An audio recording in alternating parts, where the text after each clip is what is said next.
KRS ಪಕ್ಷದ T shirt ನೋಡಿದ ತಕ್ಷಣ ಇವತ್ತು ಸರ್ಕಾರಿ ಕಚೇರಿಯಲ್ಲಿ ಒಂದು ಸಂಚಲನ ಮೂಡುತ್ತೆ. ಅಲ್ಲಿ ಇರುವಂಥವ್ರು ತಕ್ಷಣ ನಮ್ಮ ಡ್ರಾಯರಿಂದ ತೆಗೆದು ಫಸ್ಟ್ ಏನು ಮಾಡ್ತಾರೆ, ID ಕಾರ್ಡ್ ಹಾಕ್ತಾರೆ. ಆಮೇಲೆ ನೋಡ್ರಿ ಟಾಯ್ಲೆಟ್ ಸರಿಯಾಗಿದೆ ನೋಡ್ರಿ, ಇವ್ರು ವಿಡಿಯೋ ಮಾಡ್ತಾರೆ ಅಂತ ಒಂದು ಬಂದಿದೆ. ಪೊಲೀಸರ ಜೊತೆಗೆ ನೂರಾರು ಸಂದರ್ಭಗಳಲ್ಲಿ ಪೊಲೀಸರಿಗೂ ನಮಗೂ ವಾಗ್ವಾದ ನಡೆದಿದೆ. ನಮಗೆ ಅವ್ರು ನ್ಯಾಯ ಕೊಡೋದಕ್ಕೆ ಆಗದೆ ಇದ್ದಾಗ ನಾವು ನ್ಯಾಯ ಕೇಳಿದಾಗ ನಮಗೂ ಅವ್ರಿಗೂ ಸಂಘರ್ಷ ಆಗಿದೆ. ಹಾಗಂತೂ ಇಲ್ಲಿ ತನಕ ಯಾವ ಪೊಲೀಸ್ನಿಂದನೂ ನ್ಯಾಯ ಸಿಕ್ಕಿಲ್ಲ. ನಮ್ಮಷ್ಟು ಜನರ ಸಾಮಾನ್ಯರಿಗೆ ಒಂದು ಮಾಡೆಲ್ನನ್ನು ರೂಪಿಸಬೇಕು. ಸಾಮಾನ್ಯ ಜನರು ನನ್ನ ಹಾಗೇನೆ ಒಂದು ಸಾಮಾನ್ಯ ಹಿನ್ನೆಲೆಯಿಂದ ಬಂದಿರುವಂಥವ್ರು ಹಿಂದೆ ಹೇಗೆ ರಾಜಕಾರಣಕ್ಕೆ ಬಂದು ದೇಶಕ್ಕೆ ಒಂದು ನಾಯಕತ್ವ ಕೊಟ್ಟರು ಅದೇ ತರಹ ಒಂದು ಮಾದರಿಯನ್ನು ನಿರ್ಮಿಸಬೇಕು ಅಂತೇಳಿ ನಾನು ಅಮೇರಿಕದಿಂದ ಭಾರತಕ್ಕೆ ವಾಪಸ್ ಆದಮೇಲೆ ಅದೇ ನಿಟ್ಟಿನಲ್ಲಿ ಒಂದು ಕೆಲಸ ಮಾಡ್ತಾ ಇದ್ದಿದ್ದು.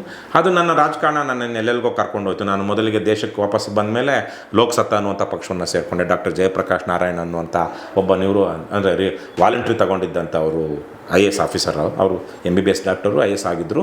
ಆಂಧ್ರದಲ್ಲಿ ಅವರು ವಾಲಂಟ್ರಿ ತಗೊಂಡು ಅಲ್ಲಿ ಒಂದು ಸಲ MLA ಆದರು 2009ರಲ್ಲಿ. ಸೊ ಅವರೊಂದು ಲೋಕಸತ್ತಾ ಪಕ್ಷ ಅಂತ ಒಂದು ಕ್ಲೀನ್ ಆ್ಯಂಡ್ ಆನೆಸ್ಟ್ ಪಾಲಿಟಿಕ್ಸ್ ಅಂತ ಮಾಡಿದರು. ಅದರಲ್ಲಿ ಸೇರ್ಕೊಂಡು 1-2 ವರ್ಷ ಕೆಲಸ ಮಾಡಿದೆ ಕರ್ನಾಟಕದಲ್ಲಿ. KPSC ಹಗರಣದ ವಿರುದ್ಧ ಎಲ್ಲ ಚುನಾವಣೆಗೂ ನಿಂತಿದ್ದೆ BTM ಲೇಔಟಿಂದ ನಾನು ಆಗ MLA 2013ರಲ್ಲಿ. ಅದಾದ ನಂತರ ಅವತ್ತು ದೇಶಾದ್ಯಂತ ಭ್ರಷ್ಟಾಚಾರದ ವಿರುದ್ಧ Bharat India against corruption movement ಶುರುವಾಯಿತು. ಅದಾದ ನಂತರ ಆಮ್ ಆದ್ಮಿ ಪಾರ್ಟಿ ಬಂತು.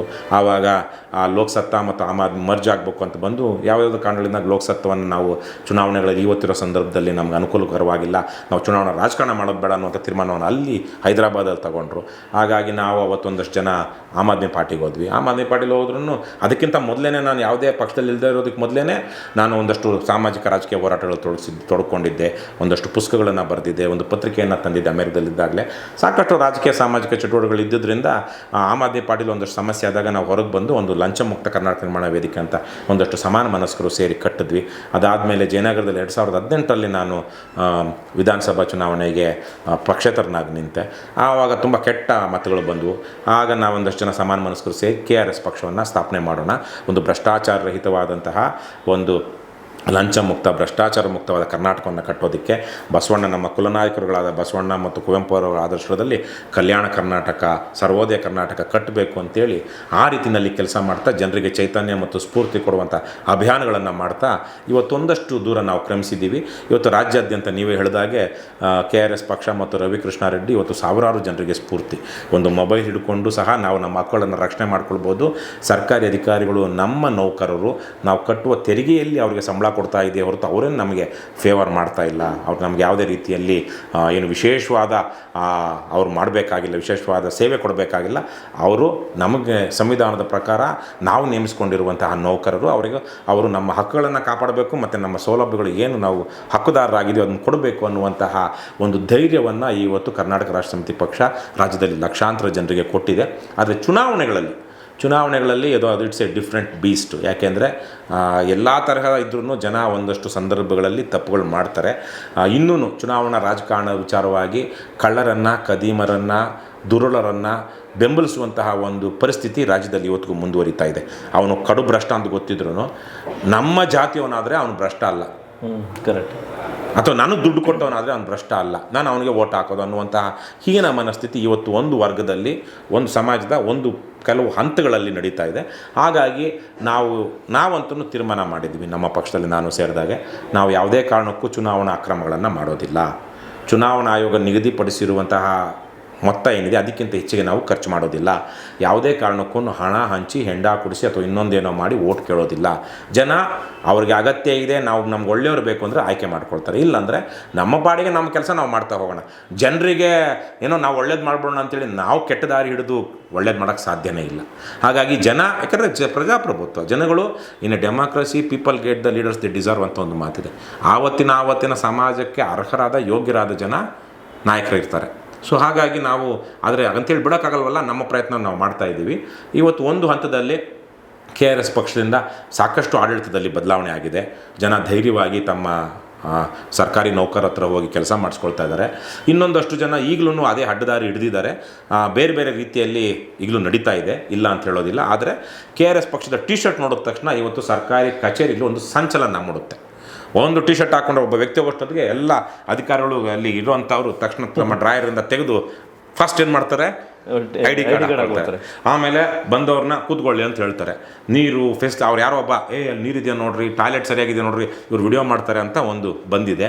ಮತ್ತು ನನಗೆ ಗೊತ್ತಿರೋ ಹಾಗೆ ಇವತ್ತು KRS ಪಕ್ಷದ ಹೆಸರು ಹೇಳಿದ್ರೆ ಅಧಿಕಾರಿಗಳು ಕೆಲಸ ಮಾಡಿಕೊಡ್ತಾ ಇದ್ದಾರೆ.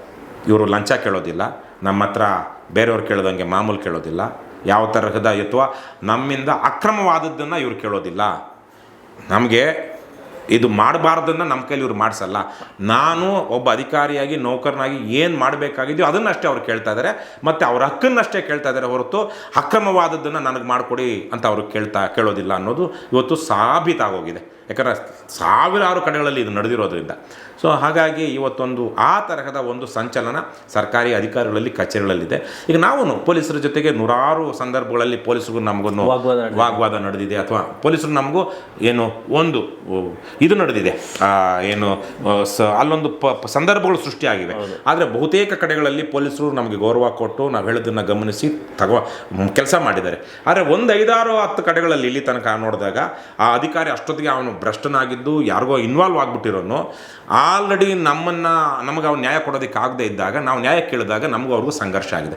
ಆದರೆ ಯಾವ ಪೊಲೀಸ್ ಅಧಿಕಾರಿಗಳು ಕಳ್ಳರು ಕದೀಮರಾಗಿದ್ರೂ ನಾವು ಕೇಳ್ತಾ ಇರುವಂಥ ಸಂದರ್ಭದಲ್ಲಿ ಅವ್ರು ಇನ್ನೊಬ್ಬರ ಜೊತೆ ಇನ್ವಾಲ್ವ್ ಆಗಿಲ್ಲ, ಡೀಲ್ ಆಗಿಲ್ಲ ಅಂದರೆ ನಮಗೆ ನ್ಯಾಯ ಕೊಟ್ಟಿದ್ದಾರೆ, ಕೊಡಿಸೋದಕ್ಕೆ ಪ್ರಯತ್ನ ಪಟ್ಟಿದ್ದಾರೆ. ಅಟ್ಲೀಸ್ಟ್ ಕೇಸ್ ಆದರೂ ರಿಜಿಸ್ಟರ್ ಮಾಡಿದ್ದಾರೆ, ನ್ಯಾಯ ಕೊಟ್ಟಿದ್ದಾರೆ ಅಂತ ಹೇಳಿ. ನನಗಂತೂ ಇಲ್ಲಿ ತನಕ ಯಾವ ಪೊಲೀಸ್ನಿಂದನೂ ನ್ಯಾಯ ಸಿಕ್ಕಿಲ್ಲ.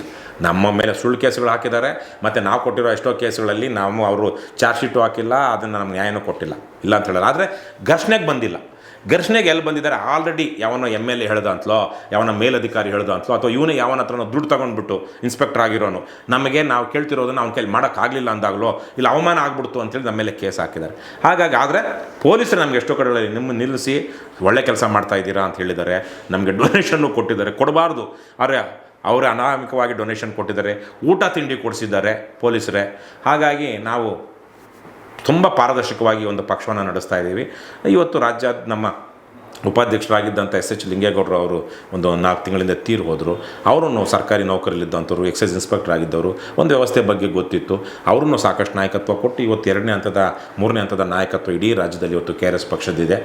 ಇದು ಒಂದು ಸಣ್ಣದಾಗಿ ನೀವು ಹೇಳಿದಾಗೆ ಒಂದು ಸಣ್ಣ ಕಿರು ಪರಿಚಯ. ಆದರೆ ಇದನ್ನೆಲ್ಲ ಯಾಕೆ ಮಾಡ್ತಿದ್ದೀವಿ ಅಂದರೆ ಇವತ್ತು ಭಾರತ ಬಹಳ ತುಂಬ ಪುರಾತನವಾದ ಪರಂಪರೆ ಹಿನ್ನೆಲೆ ಇರುವಂಥ ದೇಶ. ಯಾವುದೇ ವ್ಯವಸ್ಥೆ ಇದಿಲ್ಲ ಅಂದಾಗ್ಲೂ ಇಲ್ಲಿ ಒಂದಷ್ಟು ನ್ಯಾಯ ನೀತಿ, ಎಲ್ಲ ಅಸಮಾನತೆಗಳು ಅಥವಾ ವೈರುಧ್ಯಗಳ ನಡುವೆನೂ ಒಂದಷ್ಟು ಒಳ್ಳೆತನವನ್ನು ಗೌರವಿಸ್ತಿದ್ದಂಥ ದೇಶ.